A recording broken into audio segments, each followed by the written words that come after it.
আজকে আমরা নাক ডাকা নিয়ে আলোচনা করব। আমি অধ্যাপক ডাক্তার জহুরুল হক। আমি বঙ্গবন্ধু শেখ মুজিব মেডিকেল বিশ্ববিদ্যালয়ে নাক কান ও গলারোগ বিভাগে অধ্যাপক হিসেবে কর্মরত আছি। আজকে আমরা আমাদের একটা কমন জিনিস, যেটা আমরা অনেকেই এটা সম্বন্ধে খুবই আগ্রহী, সেটা নাক ডাকা। আসলে নাক ডাকাটা কি? আমাদের সবার জীবনেই নাক ডাকার অভিজ্ঞতা আছে বোধহয়, এবং সবাই দেখে অন্যরাও নাক ডাকে। নাক ডাকা একটা সিমটম না রোগ, এই নিয়েও আমাদের কিছু আলোচনা আছে। নাক ডাকা জীবনের কোনো না কোনো পর্যায়ে সাধারণ মানুষও নাক ডাকতে পারে, তখন আমরা এটাকে রোগ বলবো না। নাক ডাকাকে তখনই আমরা গুরুত্ব দিয়ে বিবেচনা করব শুধু নাক ডাকার সাথে যদি তার ঊর্ধ্ব শ্বাসনালী অর্থাৎ নাক থেকে শুরু করে এই টোটাল শ্বাসনালী রাস্তাতে যদি অন্য কোনো রোগ থাকে, অ্যানাটমিক্যাল কোনো প্রবলেম থাকে, কোনো প্যাথোলজি থাকে, তখন সেটাকে আমরা গুরুত্ব দিয়ে বিবেচনা করব এবং সেটার চিকিৎসা দিব। তবে সবচেয়ে গুরুত্বপূর্ণ বিষয় আমাদের যে অভিজ্ঞতা বলে যে শরীরের যে যারা একটু বাল্কি ফ্যাটি, তাদের কিন্তু নাক ডাকার টেন্ডেন্সিটা বেশি। যারা রাতে বেলা দেরিতে খাওয়া দাওয়া করে, তাদের নাক ডাকার টেন্ডেন্সি বেশি। শোয়ার পজিশনের কারণে নাক ডাকা বেশি হয়। এই বিষয়গুলো কিন্তু আমরা মেডিসিন ছাড়াও কিন্তু আমরা দূর করতে পারি। লাইফস্টাইল মডিফিকেশন করে তার মেদ যাতে না জমে, ফ্যাট যাতে না জমে, সে দেরি করে যাতে না খায়, শোয়ার পজিশন যেন ঠিক করে, এবং তারা আরও কিছু অভ্যাস, সিগারেটের অভ্যাস, অতিরিক্ত অ্যালকোহলের অভ্যাস যদি থাকে, এগুলি দূর করেও কিন্তু আমরা নাক ডাকা দূর করতে পারি।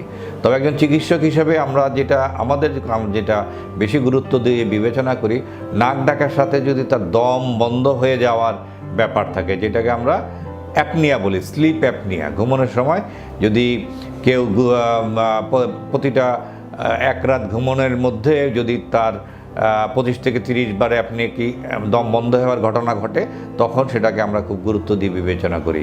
কারণ এই ধরনের রোগীগুলো ক্রমান্বয়ে সে পালমোনারি হাইপারটেনশনের দিকে চলে যায়। তার ঘুম কম হওয়ার কারণে তার দিনের বেলা কাজে মনোযোগী হতে পারে না, এবং উন্নত বিশ্বে দেখা গেছে যে এই ধরনের রোগীরা যত না রোগের জন্য মারা যায়, তার চেয়ে বেশি অ্যাক্সিডেন্টে মারা যায়।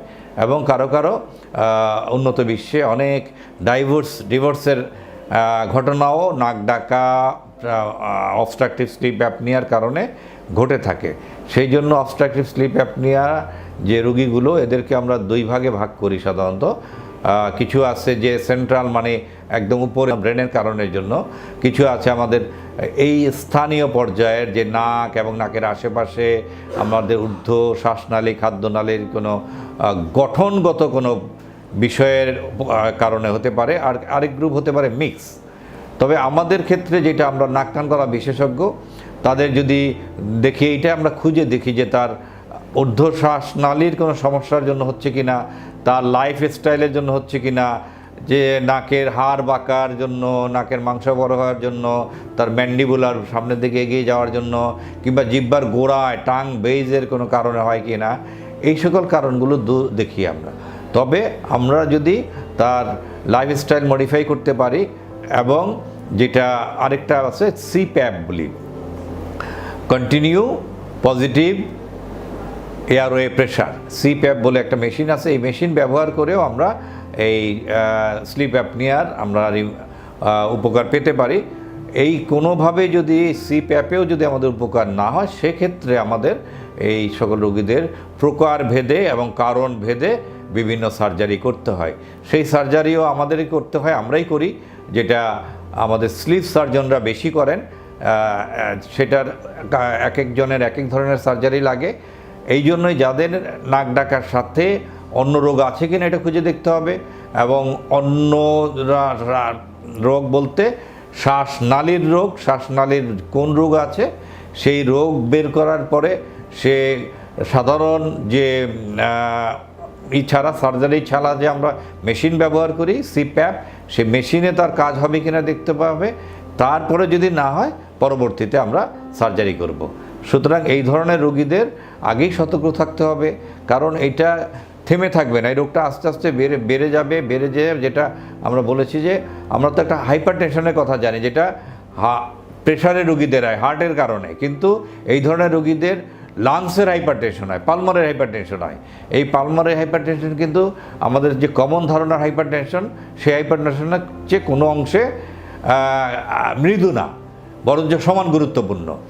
এবং যেটা আগেই বলেছি যে এই ধরনের রোগীদের, স্লিপ অ্যাপনিয়া রোগীরা, মেজরিটি রোগী কিন্তু রোগ পাশাপাশি অ্যাক্সিডেন্টের কারণে মারা যায়। কারণ দিনের বেলা তাদের থাকে না, তাদের কাজে মনোযোগ থাকে না, ড্রাইভিংয়ের সময় মনোযোগী হতে পারে না, তাদের অ্যাক্সিডেন্টের ডেথ বেশি থাকে। তাই সবাইকে সচেতন হতে বলবো এবং লাইফ স্টাইল মডিফাই করতে বলবো, ও সিগারেট বন্ধ করতে বলবো, এবং অধিক মদ্যপান যদি অভ্যাস থাকে সেটা বন্ধ করতে বলবো, এবং রোগ নির্ণয়ের জন্য নাক কান গলা রোগ বিশেষজ্ঞের মতামত এবং তার পরামর্শ নেওয়ার জন্য আমরা অনুরোধ করব। ধন্যবাদ।